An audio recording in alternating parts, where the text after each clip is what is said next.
so you do know me then. You are the president of the world. Yes. We want the world. Okay, but, why? Well, just because. Yeah, thought not.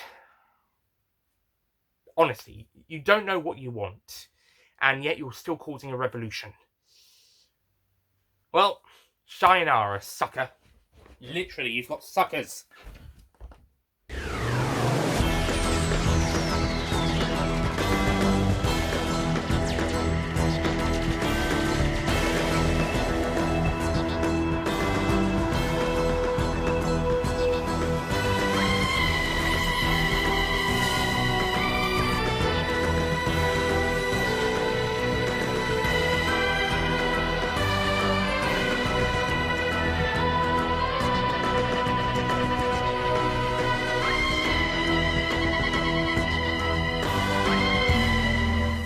Hello ladies and gentlemen, Nick here and welcome to my review of Doctor Who Series 9, Episodes 7 and 8, the Zygon Invasion and the Zygon Inversion. This is a pretty brilliant story. It's a pretty brilliant story dealing with the themes of terrorism, nationally born terrorism, and how the Zygons feel about living on Earth following the treaty established in the Day of the Doctor. Following the events of that story. This story serves as a sequel to that story more than any other, to be honest. In the first episode of this story, it's established that a peace treaty had been set up and measurements had been put in place to keep the ceasefire and peace in place. So we sort of saw some of that being discussed in the Day of the Doctor. And now we get to explore the consequences of it breaking down with a young group, young splinter group going rogue and trying to cause a revolution. It's always the bloody young ones, isn't it? It's always us young people who seem to be causing the revolutions. If you go back to the Doctor Who and the Silurians and the Hungry Earth Cold Blood, it's the young, well, mainly Cold Blood for the latter, it's the younger ones who are causing the problems. It's the older ones who want peace and harmony. And it's the younger ones that want to start a bloody war for literally no reason. It's always us young people, isn't it? Why can't we get a story where it's the young people who want peace and it's the old one who want to have a revolution?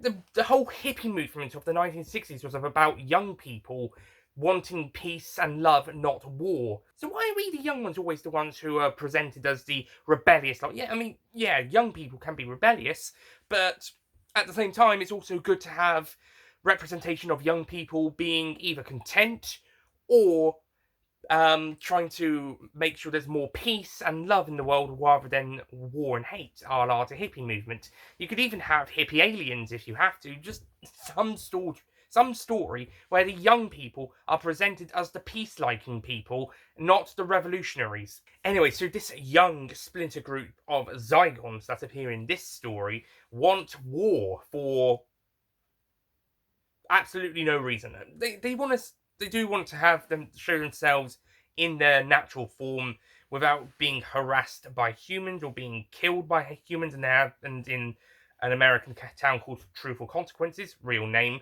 There were some Zygons relocated there, part of the treaty, and the townspeople didn't like them, and then there were some problems, and eventually the townspeople started killing the Zygons, and then eventually the Zygons fought back, and that was probably the start of all this. This whole big, it seems to be a worldwide splinter group as well, because it seems to be out operating worldwide. That it seemed to just, I mean, again, some of the reason of them being exposed and wanting to be safe, they want to live a safe life, and I can also understand them wanting to show their natural form and not be judged by it. Although, funnily enough, in the second episode of this two-parter, when a Zygon does show its true form in front of a whole bunch of humans, nobody seems to care. Then again, most of the ones that didn't seem to care were teenagers. Again, the young people in this story are stereotypical, just young people who don't care. With the human ones, anyway, with the Zygon ones, the young ones are the revolutionaries, and the humans, they just don't give a damn. They just see the Zygon, whatever.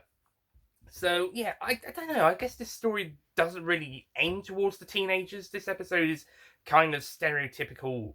The episode kind of has some stereotypical teenage or young people activities in this, whether it's revolutionary or we don't care type of manners. As a young person, I'm not saying this is offensive, but I think we should have been represented better.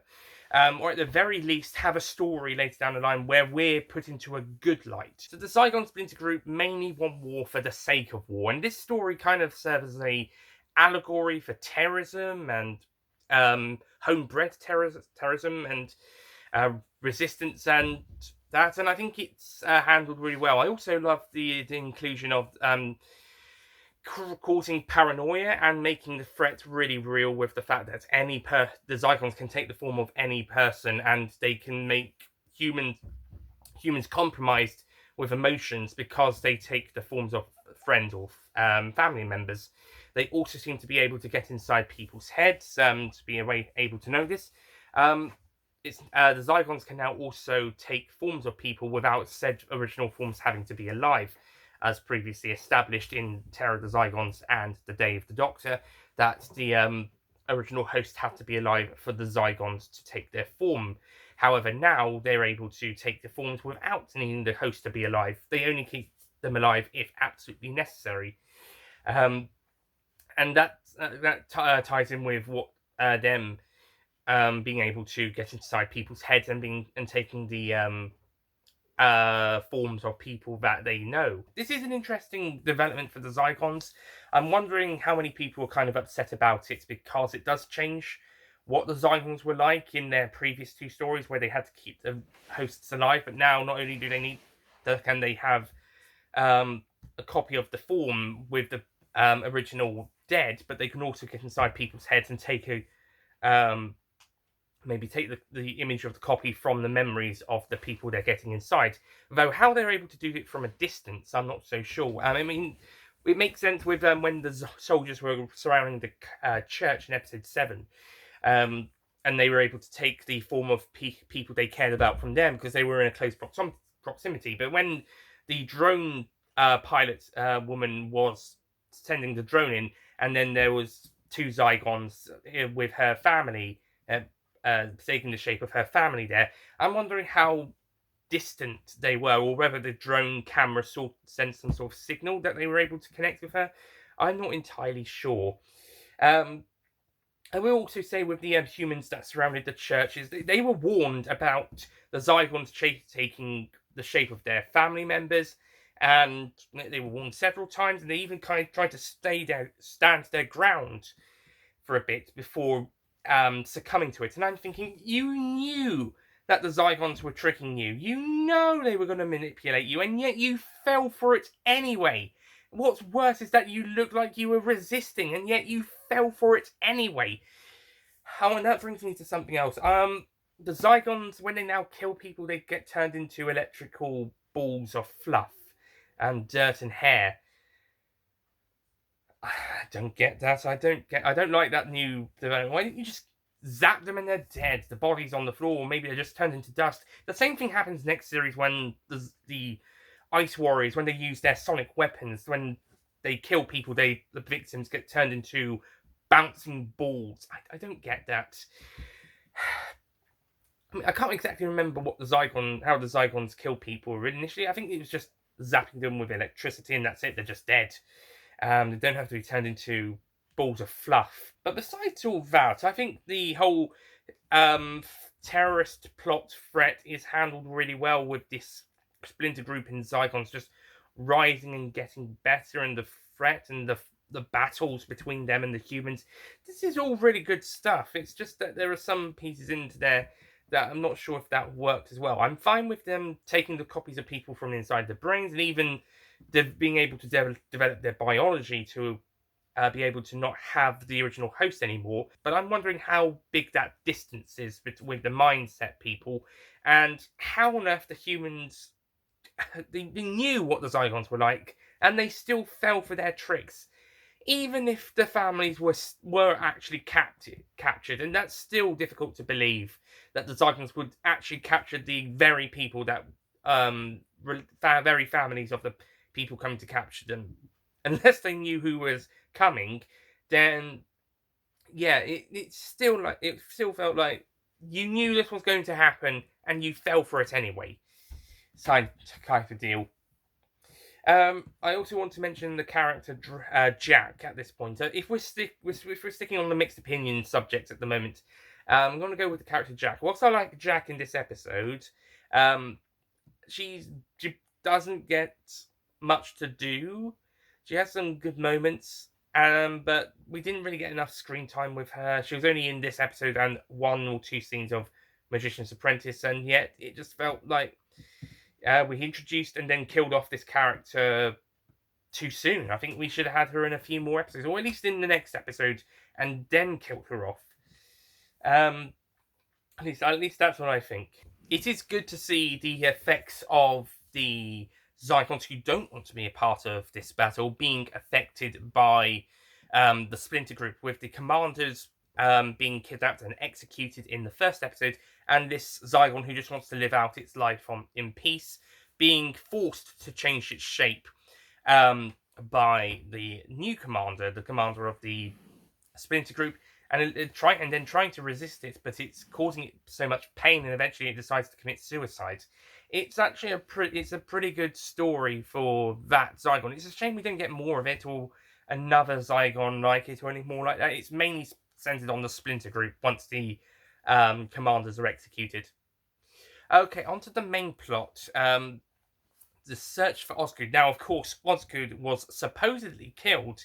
No, that's wrong. She was killed in Death in Heaven, but there was always going to be 2 of her. We should have realised that when we saw that death scene in Death in Heaven, and when this episode was being promoted, and with Osgood supposedly being alive. We should have been remembered. Oh wait, there was going to be there's 2 of them. Yeah. Although I do think the flashback trailer should have included a shot of Osgood in Death in Heaven's death being included there, so we know that she was indeed killed. Yeah, if we saw that story, we would know she was killed, but it probably would have made a lot of sense to this plot if that shot flashback was included. And so that we don't get confused, I'm going to say that Osgood in Death in Heaven is Osgood A, because we don't know whether she was human or Zygon or not, especially now that the Zygons are now able to take the form of someone without having that person to be alive.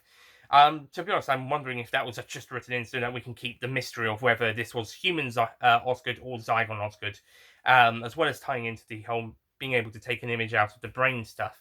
But for the sake of clarity, Osgood from Death in Heaven is Osgood A. The main Osgood in this story is Osgood B. And there's another Osgood at the very end of the story that helps to keep the peace once again, and that is Osgood C.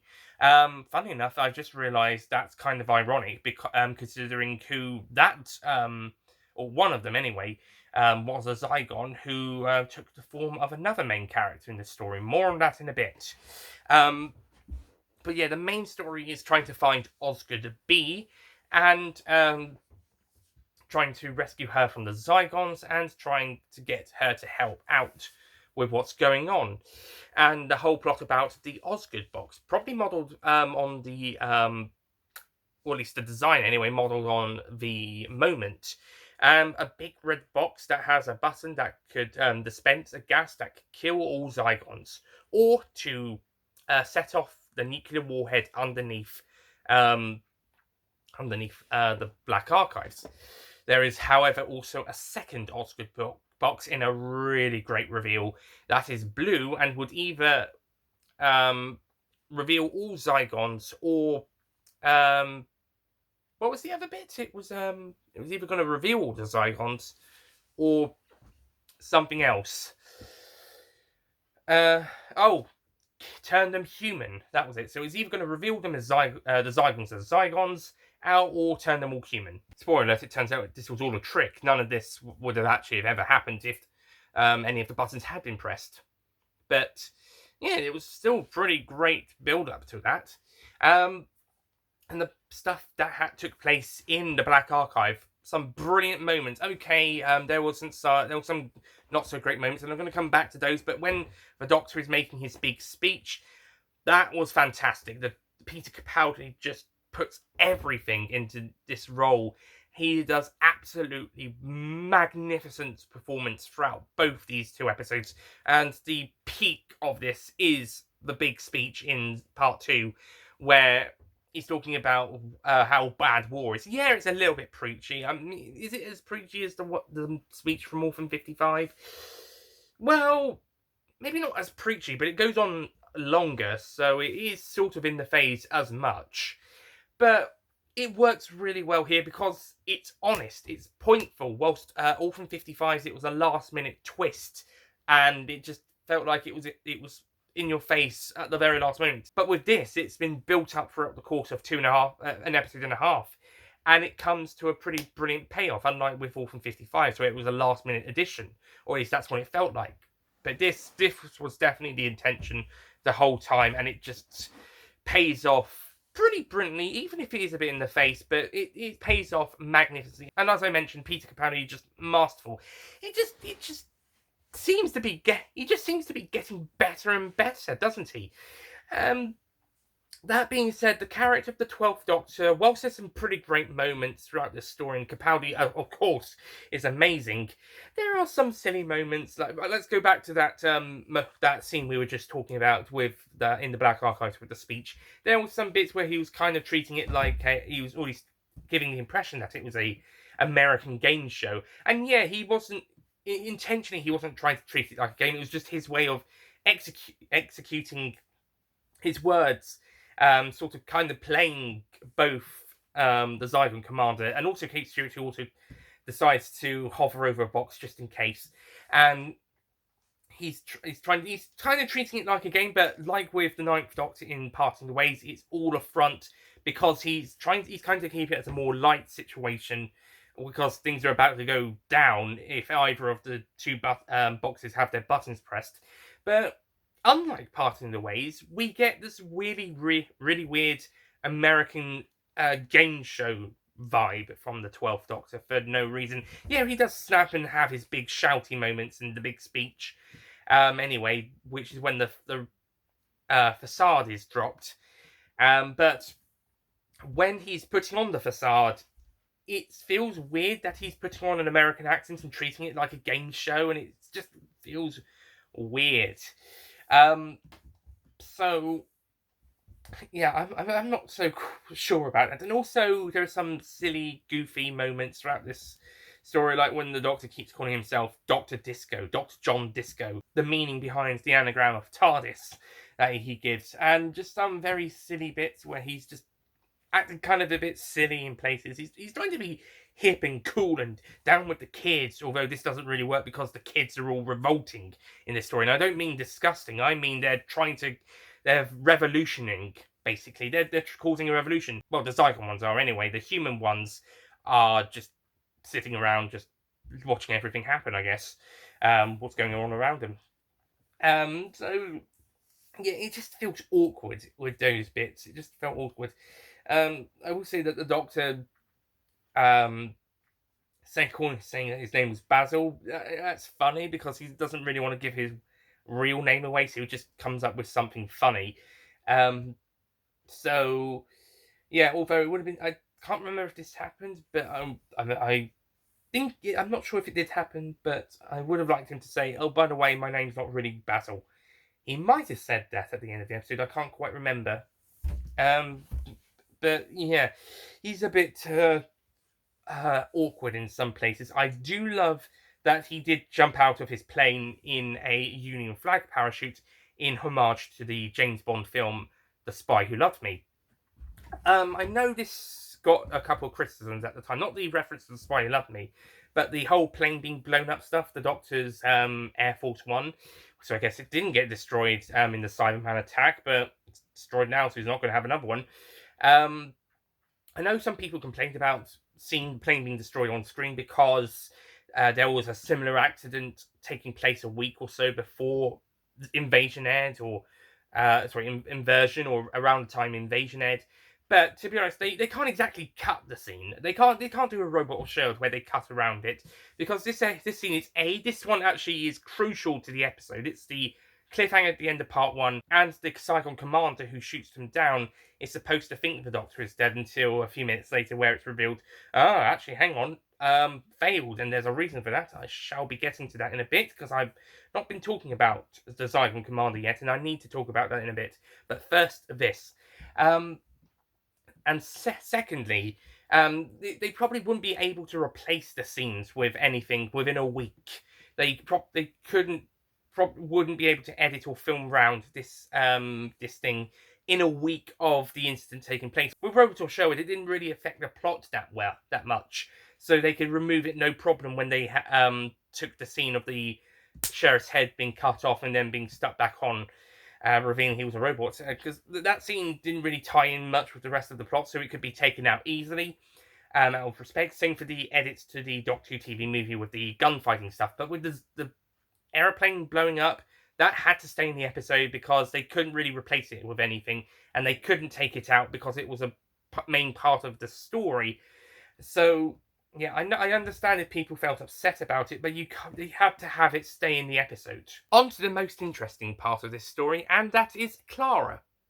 But not actually Clara, but instead the Zygon commander, Bonnie, who takes the form of Clara.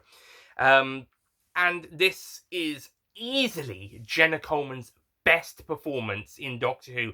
Not to say that she has done any bad performances, but when she takes the form of Bonnie, she just goes to a whole new level. Okay, most of episode 7, she is Bonnie pretending to be Clara, but once we get the revelation that Clara has been duplicated and put into the pod, then the curtain has been lifted, and that's when Bonnie starts acting like Bonnie rather than Clara. We do get a bit of Clara as Clara in episode 7 as well, just before she gets kidnapped and replaced by Bonnie. Thankfully, the character's still alive. Well, I say thankfully. I mean, other people will probably hope she would have died, actually. But anyways, but inside the pod, Clara is in a dreamscape, and she is trying to fight for control of her own mind, which is what we see in episode 8, when we get points of Clara and Bonnie trying to battle it out with each other, and there's some really great dynamic between the two of them. And then later on, when they get to the Black Archives, human Clara is just there as a witness, I suppose, along with the other two Zygons, really there. But focusing on Bonnie, Bonnie is fantastic. Well, okay, her character motivations are kind of shit, as I mentioned. I mean, I can understand wanting the Zygons to reveal themselves openly, but having a war for the sake of it, yeah. So her plan's a bit shit, really. I mean, it's not as bad as Missy's plan from Dark Water, Death in Heaven. At least Bonnie has some logic in her plan, and Missy's had hardly any. But it's still a shit plan, basically, or at least have a shit motivation. But that being said, Jenna Coleman as Bonnie, fucking fantastic. Definitely fantastic, especially in the second episode. Absolutely fantastic. Once she drops the facade towards the end of episode 7, there we go. That's Bonnie. There we go. Fantastic, fantastic, fantastic, and staying so throughout episode 8. Just absolutely amazing, and we get so much of the conflict within the character of Bonnie. She wants war, just because. She wants her people to be free, but she also wants them to be part of a war that some of them might not actually want to. Actually, quite a lot of them don't want to be. And should they lose, then they will just die out, and that's fine with her, I guess. Honestly, she feels like she doesn't know what she wants, but at the same time, the emotional range does show the character progressing from the villain we see earlier on into someone who's prepared to change their mind later on, even if it does take a lot of convincing. So Jenna Coleman, absolutely fucking fantastic as Bonnie, and also still pretty good as Clara as well when she gets the Clara scenes, especially when Clara's in the mindset and she and Bonnie having the conversation about lying and stuff, and yeah, it's all really good. So yeah, fantastic performances from Jenna Coleman in this episode, and honestly, I think Clara's still pretty good in this story. The people who don't like Clara, I hear you, I understand you, especially the version of Clara in this series, but I don't find her annoying or dislikable, at least not to the same level as I'm either made used to or to the extent of other fans. Certainly not in this episode. I think the most unlikable I found her this series has been the bit where she shouted at the Doctor that not to die with when he's travelling with her in Before the Flood, which was one of the best episodes of the series. Those are the only two episodes where I've not been so worried about Clara, but the other episodes I've actually liked the character. So yeah, I mean, I'm not going to say the character's as good as in Series 8, but I actually don't mind the character in Series 9. In fact, I kind of like her. I mean, I don't love her, but it's better than not liking her, which a lot of other people have had that reception to. I'm not sure what I'm finding different to other people. Maybe it's reflection. Maybe it's because it's been 5 and a bit years since this series aired, so maybe it's on reflection. Okay, to wrap this episode up, Zygon Invasion and the Zygon Inversion has brilliant themes of terrorism and homegrown terrorism and paranoia and threat, and it is handled really brilliantly. Some really great characters put in there, some fantastic performances all around, especially from Peter Capaldi and Jenna Coleman, with our guest actors also being absolutely brilliant as well.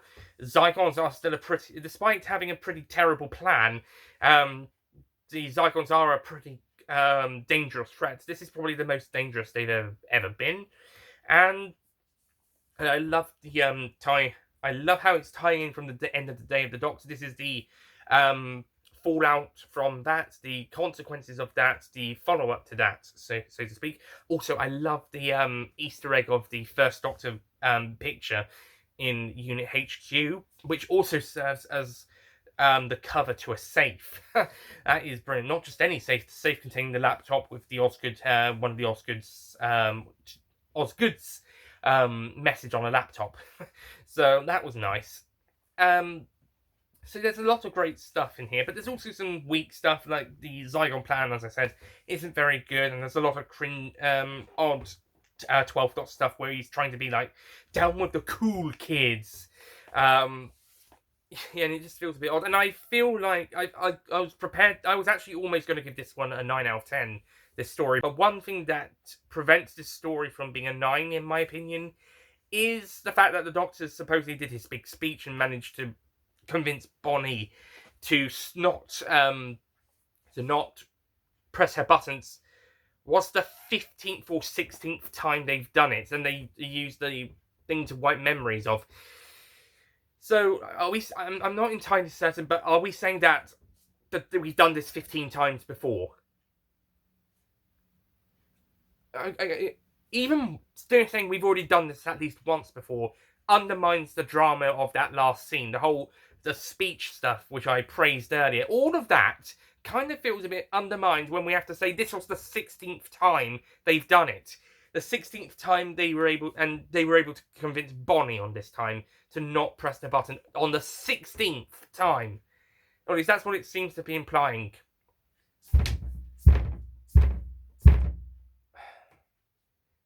No, that's not the answer. The answer shouldn't be, if Bonnie says no, don't do the same thing 16 times over.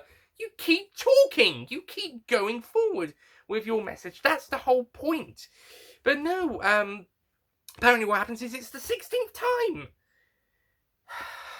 That's why I will be giving the Zygon Invasion and the Zygon Inversion a 8 out of 10.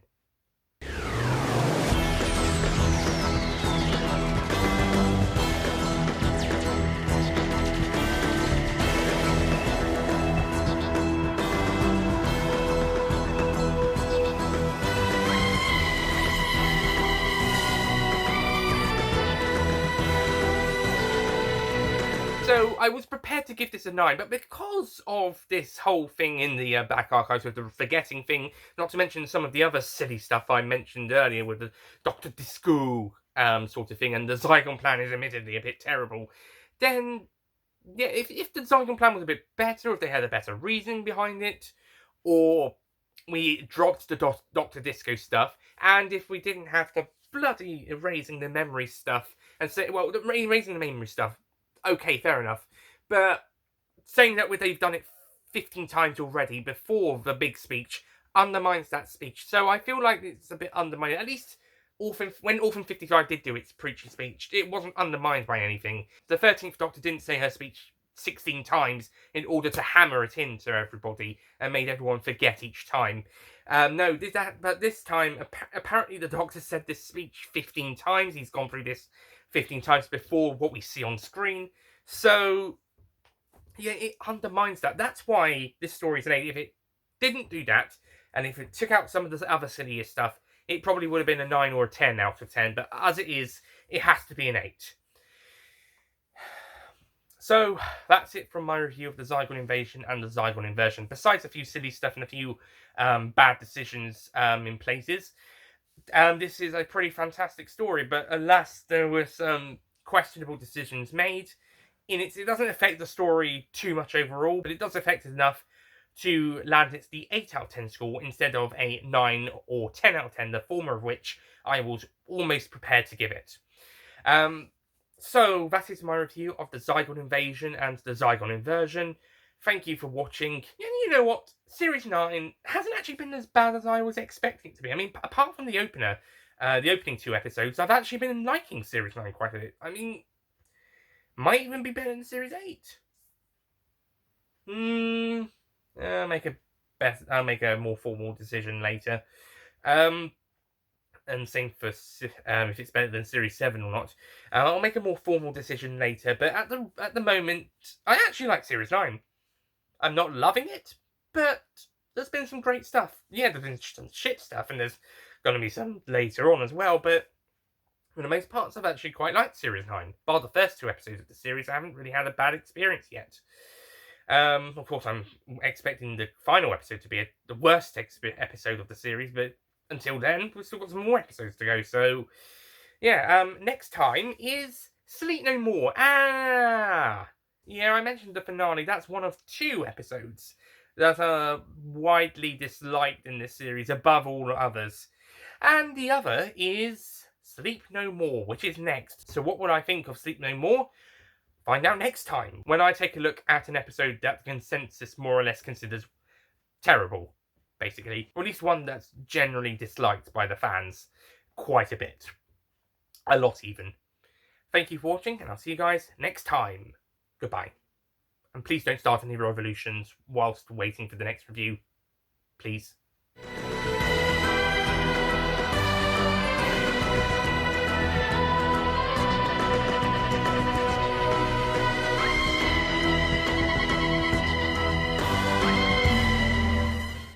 Don't forget to click below to subscribe to the Nicholas Payne YouTube channel.